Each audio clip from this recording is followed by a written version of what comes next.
ความพอเจ้าเถิดน้องสองเอา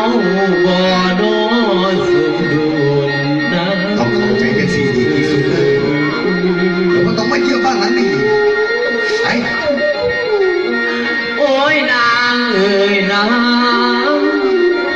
ฟังพอเด้อคนนี้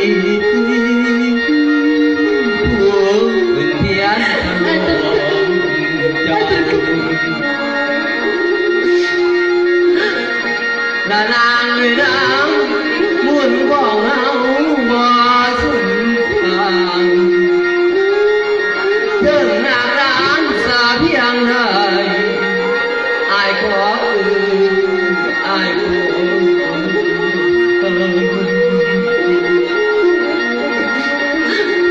โอ้ยนางเอ๋ยนา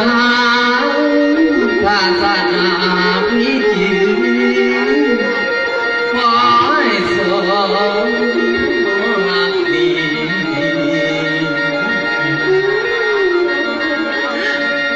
ในโลกเมื่อ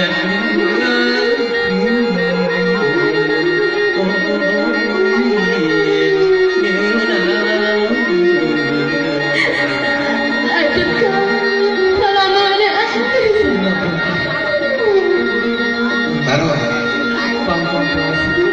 apa untuk PH apa nih baik สำหรับคงจะย้อนเยาว์บนหัวจนคงพอสักทางสาธารณะเจอให้เราได้พูด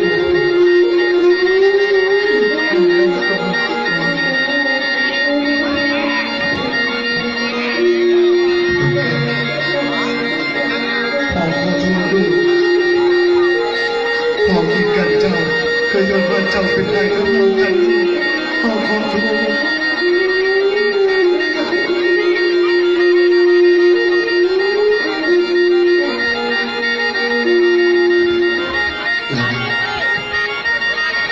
ตัดไปสามี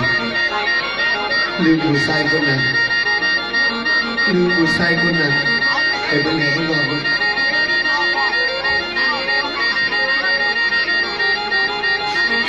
สาวนั้นแม่หวยดำไอ้ต้นกล้าสาวนั้นแม่น้ำไม้ใส่ดงเลือนไปไปไปไปไปไป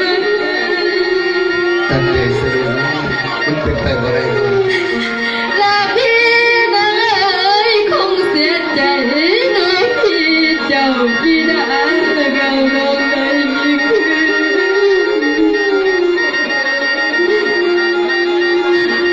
เดี๋ยวน้ำละเหลือทั้งใจ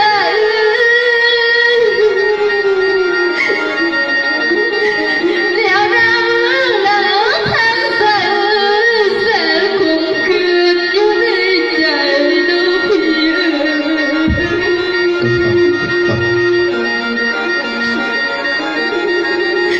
ละน้ำตาไหลดิ้นน้องก่อนลง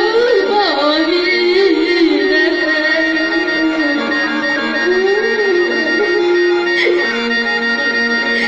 และเป็นอย่างน้องวิญญาณแก้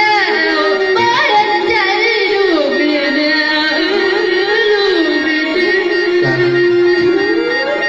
าเลยคิดว่าพ่อผิดไปหมด พ่อคือไม่เห็นใจ พ่อ ของ ทำไมพ่อเป็นคนผิดไปหมดลูก ละบ้านเอ๋ยนางนี่อยากแต่แย่สิน้ำแก่ได้ชื่อใด แต่เลยก็ต้องเสียใจหรอก ละคำพ่อตัดสังไว้บ่อยากเบิ่งเป็นพ่อตาน้องพ่อ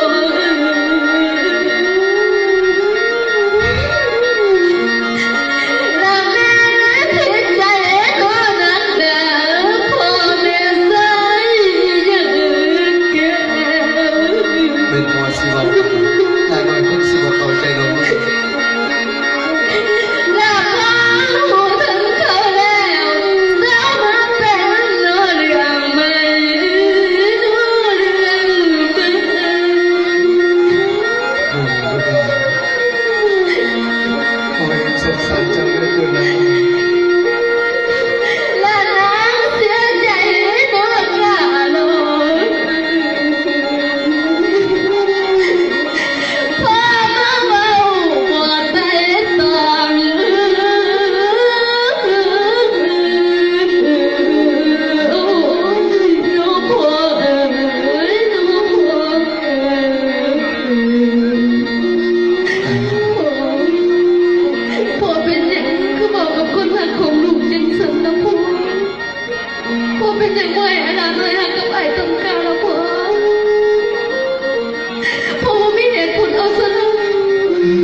มันเรื่องซ้ำนี่